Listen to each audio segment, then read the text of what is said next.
es una comunidad indígena, las comunidades indígenas y grupos indígenas son grupos sociales y culturales que comparten vínculos ancestrales de la tierra y de todos los recursos naturales, y existen muchas de estas culturas diferentes. En México es el país número 1 en América Latina que cuenta con más grupos indígenas. Algunos de esos son los mayas, náhuatl, olmecas, y bueno, antes habían muchas culturas y ahorita poco a poco se han ido extinguiendo a través de los años. Bueno, las comunidades indígenas normalmente hoy en día no se ven mucho estas personas, ya que, como ya dije, poco a poco a través de los años se han ido extinguiendo debido a que no se adaptan debido por el idioma, o nosotros mismos no nos hemos visto interesados por estos idiomas, entonces no podemos comunicarnos al 100% con ellos. Luego ellos no conocen, no es generalizar, pero la mayoría de ellos no conocen todos sus derechos, entonces muchas personas abusan de eso y no se pueden defender. En el artículo 2 de la Constitución habla acerca de los indígenas y que tienen exactamente los mismos derechos que tenemos nosotros, y bueno, actualmente existen órganos y existen ONGs para ayudar a estas personas para seguir adelante y para preservar la comunidad y la religión y las tradiciones. La tierra en la que viven y los recursos naturales de los que dependen están vinculados a su identidad y cultura, también a su bienestar físico y espiritual. Buscan ser representados por sus líderes y están separados de la cultura dominante. Muchos pueblos hablan idiomas distintos al país. Hay aproximadamente 476 millones de indígenas en más de 90 países. Construyen más del 6% de la población mundial y representan más o menos el 15% de las personas que viven en pobreza extrema. Para continuar con esta presentación, ¿realmente sabemos qué es el abuso sexual, la educación y la educación sexual? Bueno, yo les voy a platicar un poco de este tema. Se considera abuso sexual a cualquier tipo de actividad o contacto sexual, incluida la violación, que se produce sin el consentimiento de la otra persona. Puede ser mediante amenazas, fuerza física o drogas. El abuso sexual puede incluir actividades sin contacto, como el exhibicionismo. Esto quiere decir cuando una persona te enseña sus partes íntimas sin que tú quieras. También pueden forzarte a mirar imágenes de contenido sexual.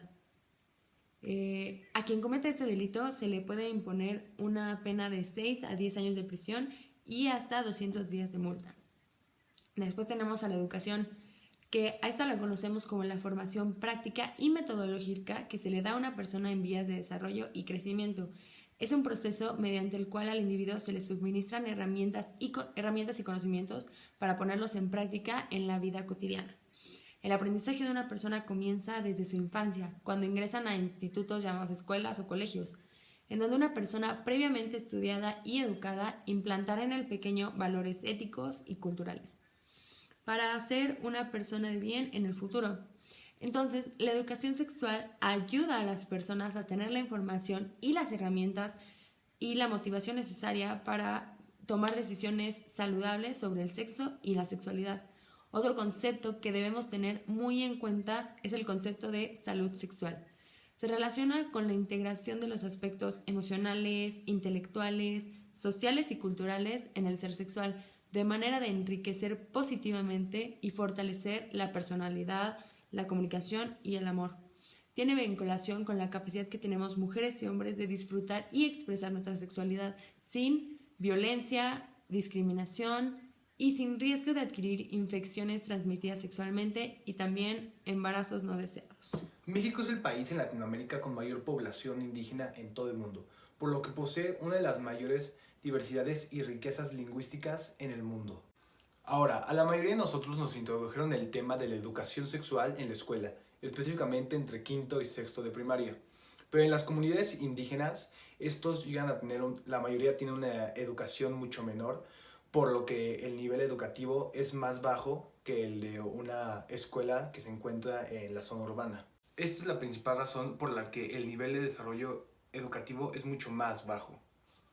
De hecho, se ha confirmado que la mortalidad materna e infantil se da en los sectores con mayor pobreza de la sociedad, como es el caso de los grupos indígenas. Por lo que el Programa Nacional de Población va a realizar acciones para que así la población pueda reforzar más su conocimiento sobre las infecciones de transmisión sexual o el embarazo. En la región náhuatl la gente se encuentra con una alta condición de marginación y pobreza, y todo esto se debe a la tasa frecuente de fecundación, también a los embarazos no deseados de adolescentes y jóvenes, al bajo nivel de educación sexual, la violencia de género y también al desconocimiento que se tiene de los derechos sexuales. Por esta razón se creó el programa de fortalecimiento de la educación sexual, que busca promover los conocimientos básicos y complementarios de la sexualidad humana, y todo esto con el fin de educar sobre diferentes temas de salud a los niños, jóvenes, hombres y mujeres de la región. El programa también tiene como propósito el orientar en el ámbito escolar a grupos de jóvenes o padres de familia en problemas como el embarazo no deseado, el aborto e enfermedades de transmisión sexual. Hablar de educación sexual va más allá de saber los tipos de métodos anticonceptivos, su eficacia, entre otras cosas. Y es importante mencionar esto ya que en México el tener este conocimiento se considera como el suficiente simplemente para evitar el aumento de casos de embarazos adolescentes. Pero la realidad es que no es el suficiente, y las mismas cifras lo demuestran, ya que la polarización de la educación sexual ha traído graves consecuencias, especialmente para las mujeres indígenas, ya que, además de sufrir el racismo y la segregación en su propio país, también tienen que sufrir las consecuencias de la ignorancia sobre el tema. Y un ejemplo muy claro es el darnos cuenta que simplemente el acceso a métodos anticonceptivos es un privilegio, y que las mismas mujeres indígenas no sepan la existencia de ellos nos da a entender que en sí la educación sexual en general es un privilegio de clase.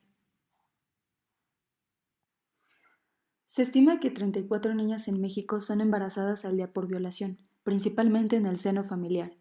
En México y toda América Latina las cifras son preocupantes, ya que existen más de 6.000 partos de niñas al año, lo que hace que en este continente tengamos alrededor de 7 niñas pariendo cada hora. Una de cada 20 niñas de 10 a 14 años de edad en situación de pobreza tiene hijos, siendo las indígenas las más afectadas, ya que el 53% de los casos de abuso suceden en el hogar, y cada 3 horas hay un parto de menores de 15 años. En 2016, cerca de 3.000 niñas se convirtieron en madres, y muchas como resultado de un abuso sexual.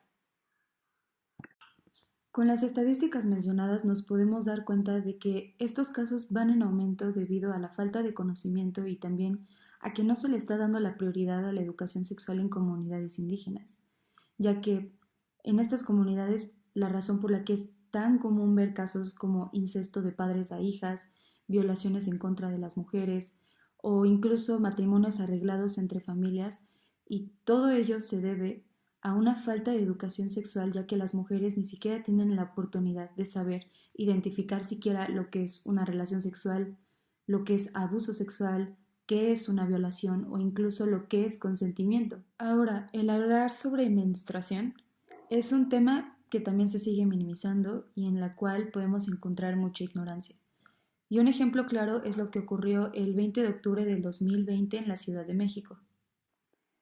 Diputadas de diversos partidos estuvieron empujando la iniciativa de menstruación digna para quitar el IVA en productos de higiene menstrual como toallas femeninas, tampones y copas menstruales, debido a que México tiene una de las tasas más altas de impuestos en productos de higiene menstrual, con un 16%, que representa 3.000 millones de pesos al año que las mujeres pagan literalmente por menstruar. De acuerdo con la Organización Mundial de la Salud, la falta de acceso a productos para gestionar la menstruación aumenta las probabilidades de exclusión social, deserción escolar, infecciones e inestabilidad económica. La iniciativa de quitar el presupuesto a los productos sanitarios era con el fin de aligerar esa brecha. Sin embargo, diputados de Morena votaron en contra.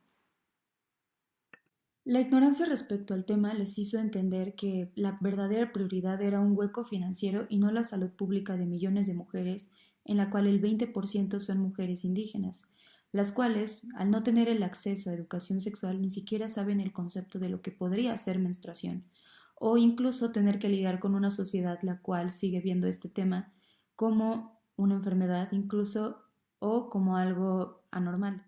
Hablar de sexualidad va más allá de tener un fin reproductivo, y el tener educación sexual va más allá de evitar embarazos. El tener una educación sexual igualitaria en todo el país es algo completamente necesario y debería de ser una prioridad, ya que no solamente es un tema de salud, sino también un tema de seguridad, en la cual la vida de millones de mujeres indígenas, las cuales ni siquiera tienen acceso a esta educación, implican consecuencias muy graves. Y el investigar acerca de este tema nos hizo entender que, pues nosotros, al tener acceso a esta información tan fácil, es importante difundirlo, ya que de alguna forma le estamos dando voz a aquellas mujeres que no pueden.